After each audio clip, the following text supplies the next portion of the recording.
กลิ่นดอกไม้ฟุ้งไปทวนลมไม่ได้กลิ่นจันทร์กลิ่นกฤษณานั้นและกะลำพักฟุ้งไปก็ไม่ได้แต่กลิ่นหอมของศีลละธรรมใหญ่ของสัตบุรุษได้ขจรไปทุกทิศทางเยี่ยมกว่ากลิ่นทั้งหลายเพราะฟุ้งไปทวนลมอย่างสุดยอดและจริงจังหากลิ่นใดเทียบไม่มีขอถวายความนอบน้อมแด่พระรัตนตรัยมีพระพุทธเจ้าเป็นต้นขอถวายความเคารพพระมหาเถระพระเถรานุเถระเจ้าคณะพระสังฆาธิการทั่วโลกมีพระเดชพระคุณพระธรรมเสนาบดีเจ้าคณะภาค7วัดพระธาตุดอยสุเทพเป็นต้นและขออำนวยพรแด่ท่านผู้ฟังท่านผู้ชมสาธุชนพุทธบริษัททั้งหลายมีคุณโยมฝนศรีลาเป็นต้นวันนี้คุณโยมฝนศรีลาก็เข้ามาเยี่ยมชมรายการแต่เช้าตรู่เลยตั้งแต่ไก่ยังไม่ทันหูอะไรว่ามาแต่หัวรุ่งปะหน้าธรรมะจบพอดี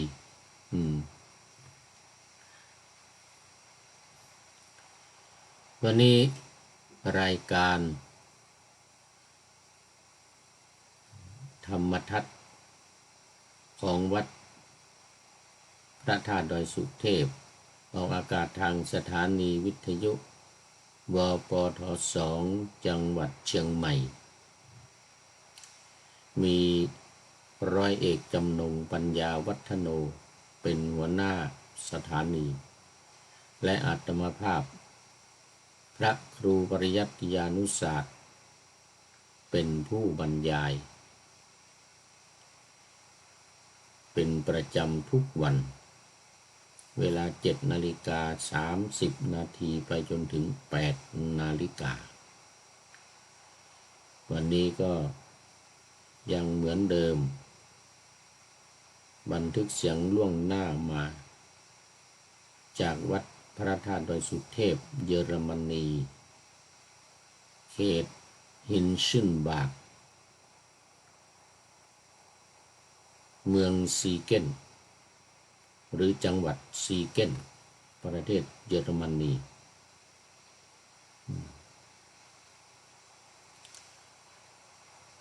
วันนี้ก็ขอต้อนรับคุณโยมฝนศรีลาบอกกราบสาธุสาธุเจ้าดีใจจากอำเภอแม่แจ่มจังหวัดเชียงใหม่ตื่นแต่เช้าเลยทีเดียวแต่ตอนนี้ก็6 นาฬิกาแล้ว6 โมงเช้าสำหรับที่เยอรมันนี้กำลัง1:00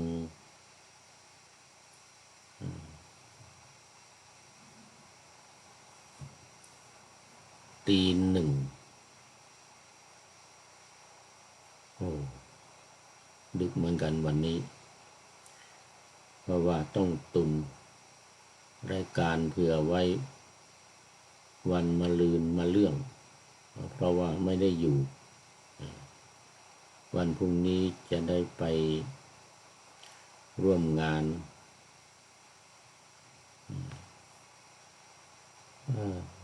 ทำบุญกระดูก ของ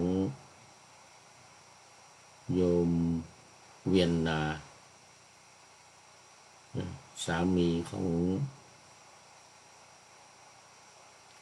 คุณโยมนิดคุณโยมนิดหรือคุณโยมวันนีที่เสียชีวิตไป7 วันมาแล้ว7 วันหรือกว่าเพราะว่าเขาประชุมเพลิงไปแล้วเก็บกระดูกมาทำบุญตามประเพณีของคนเยอรมันซึ่งเขาเป็นคริสตศาสนิกชนก็จะมีพิธีฝังกระดูกไว้เป็นที่ระลึกตามประเพณีของเขาก็คือฝังไว้แล้วก็ทำเครื่องหมายไว้เป็นรูปไม้กางเขน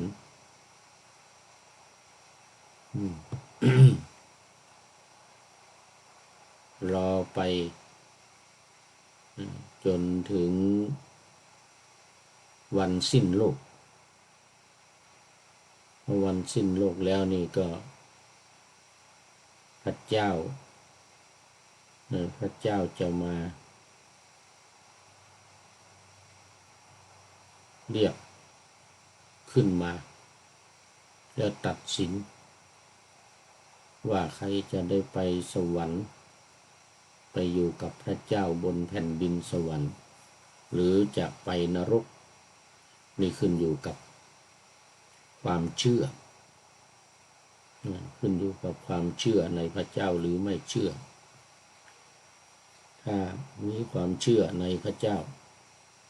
ก็ไปอยู่กับพระเจ้าบนสวรรค์ถ้าไม่เชื่อไม่เคารพนับถือพระเจ้านี่ก็ต้องไปนรกต้องไปตกนรกเพราะว่าคริสตศาสนานั้นเขาถือเรื่องความเชื่อในพระเจ้าเป็นหลัก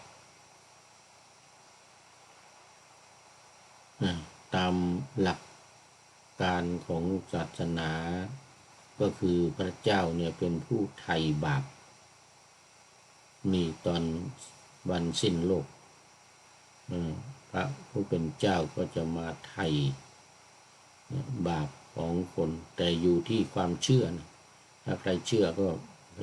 พระเจ้าก็ไถ่ให้ได้ไถ่ขึ้นไปอยู่บนสวรรค์ได้ถ้าไม่เชื่อก็ไม่ให้ขึ้นไปไม่ช่วยคือเป็นวันสุดท้ายแล้ววันสิ้นโลกนี่เป็นคติทางศาสนาคริสต์เขาถือกันอย่างนั้นเขาเชื่ออย่างนั้นเพราะเขาปฏิบัติกันอย่างนั้นคือต้องเชื่อพระเจ้าอย่างเดียว เชื่อพระเจ้าอย่างเดียวซึ่งต่างกันกับศาสนาพุทธของเราศาสนาพุทธของเรานี่จะไม่มีใครมาตัดสินตัวเองต้องตัดสินตัวเองทำขึ้นอยู่กับการกระทำของตัวเองทำความดีก็ไปสู่ที่ดีไปสู่สวรรค์ไปสู่นิพพานถ้าทำไม่ดีก็จะไปในทางที่ไม่ดีในอบายภูมิทั้งหลายมีนรก มีเปรตมีอสุรกายมีเป็นสัตว์เดรัจฉานเนี่ยไม่ได้เกิดเป็นสัตว์เดรัจฉานตามกรรมของตัวเองที่ได้ทำมาFC ตัวจริงมาแล้ว โอ้ทำวัดเสร็จแล้วนี่6 โมงกว่าแล้วที่เมืองไทยท่านสุริยันคำปาจากวัดพระธาตุดอยสุเทพกราบนมัสการครับพระอาจารย์โอ้สาธุสาธุเลยยังไม่เสร็จดีความจริงจะประมาณ6:15 6:20เนาะใช่ใช่ใช่โมทนาขอบคุณมากผมยังไม่ได้นอนวันนี้ทำรายการไว้เยอะตุนไว้เผื่อวันมันลืนมาเรื่องนู่นเลยเพราะจะไม่ได้อยู่วันพรุ่งนี้กับวันมะรืนนี้จะต้องไปร่วมพิธีฝังกระดูกพิธีเก็บกระดูกของสามีของโยมนิดหรือโยมวันนีความจริงพิธีทางศาสนาของเราก็ทำไปแล้วเมื่อวันศืน คือสวดมาติกาบังสุกุลสวดมาติกาบังสุกุลโดยคุณโยมพัญญาของคุณโยมเวียนนาเนี่ยก็มาทำที่วัดนี้ร่วมกับพี่น้องชาวไทยเราและคนต่างประเทศจำนวนมากเมื่อวันตอนบ่ายของวันวิสาขบูชา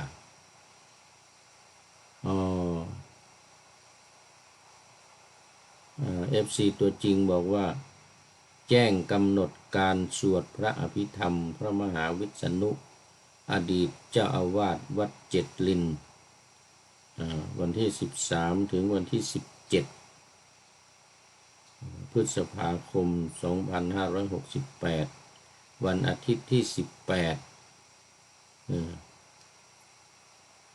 พฤษภาคมก็ทำพิธีปิดศพครับสวดเนี่ยตั้งแต่13ถึง17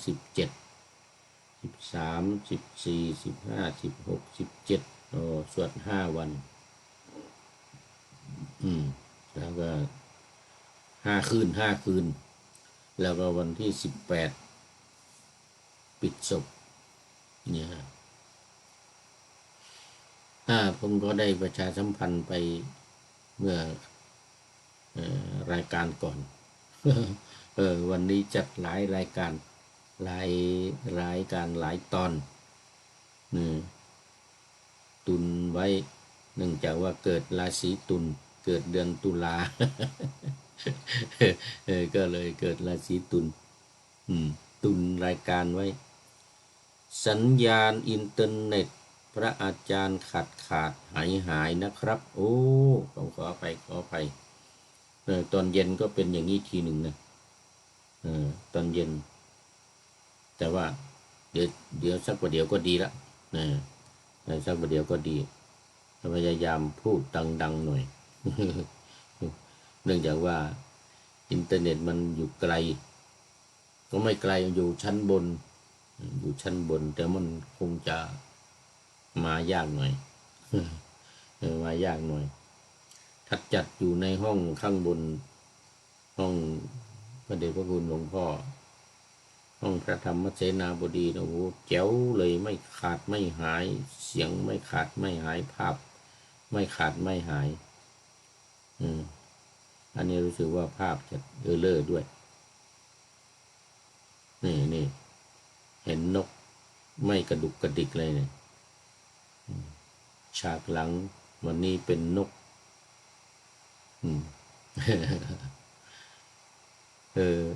ขยับละโอ้โถ ต้องขออภัย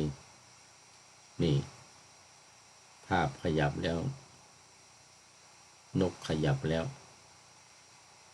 ขอบคุณมากครับขอบคุณมาก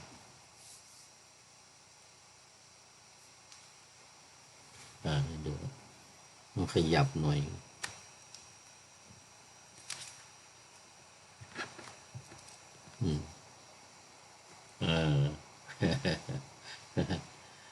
ไม่เป็นไรไม่เป็นไรขอบคุณมากเนี่ยเมื่อกี้พูดถึงเรื่องศพพอดีเลยก็ทำบุญกระดูกวันพรุ่งนี้คุณโยมเวียนนาสามีของคุณโยมนิดหรือโยมวันนี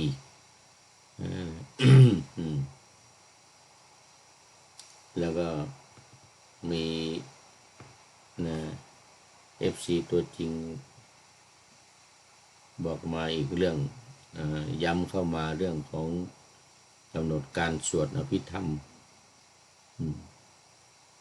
13-17ตอนกลางคืนก็ขอประชาสัมพันธ์ให้กับญาติโยมที่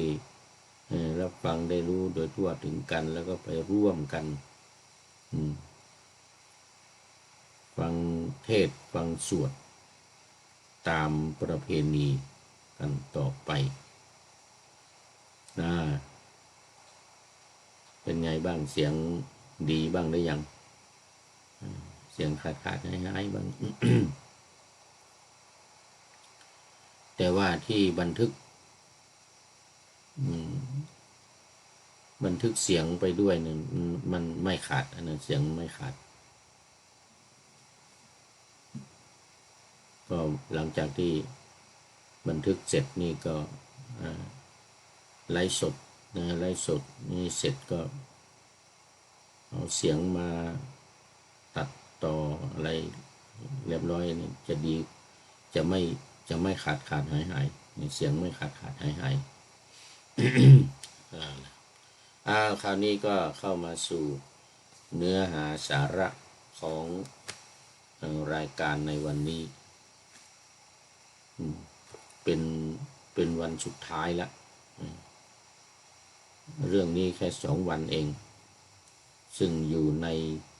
ปุพพวัคควรรณนาในหมวดของดอกไม้อยู่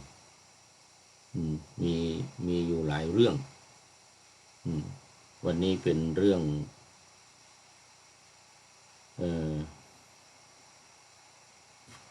อันนี้เป็นเรื่องอะไรจะลืมไปแล้วปัญหาของพระอานนท์ปัญหาของพระอานนท์ก็เล่ามาถึงเมื่อวานนี้พระพุทธองค์ตอบปัญหาให้ท่านพระอานนท์เรียบร้อยแล้วแล้วก็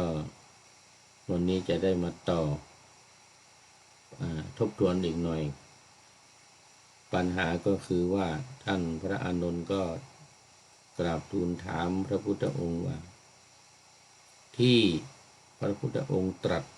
คือได้ยินมาก่อนแล้วว่ากลิ่นทั้งหลายเนี่ยกลิ่นดอกไม้กลิ่นแก่นจันทร์กลิ่นปริศนาดอกมะลิดอกอุบลหรือดอกอะไรที่มีกลิ่นหอมนี่นะหอมไปตามลมเท่านั้นกลิ่นทั้งหลายที่เกิดจากรากเกิดจากแก่นเกิดจากรากเกิดจากแก่นเกิดจากดอกก็กลิ่นออกมาก็ไปตามลมเท่านั้นไม่ทวนลมไม่ได้แต่ที่พระองค์ว่าที่พระองค์ตรัสว่ากลิ่นอื่นเนี่ยมันเป็นกลิ่นอะไรที่ว่าไปทวนลมก็ได้ตามลมก็ได้ทวนลมก็ได้เป็นกลิ่นอะไรพระองค์ตอบไปแล้วเมื่อวานนี้ว่ากลิ่นของศีลของกลิ่นของสัตบุรุษขจรไปทุกทิศทุกทาง เพราะว่าสัตว์บุรุษเป็นผู้ประกอบด้วยหนึ่งถึงพระรัตนตรัยคือพระพุทธพระธรรมพระสงฆ์ว่าเป็นที่พึ่งเป็นสรณะนัตถิเมสรณังอัญญังในสรณะอื่นของข้าพเจ้าไม่มีสัตว์บุรุษจะเป็นอย่างนั้นหมดยกเว้นอสัตตบุรุษพุทโธเมสรณังวรังพระพุทธเจ้าเป็นที่พึ่งอันประเสริฐของข้าพเจ้าโมเมสรณังวรังพระธรรมเป็นที่พึ่งอันประเสริฐของข้าพเจ้าสังโฆเมสรณังวรัง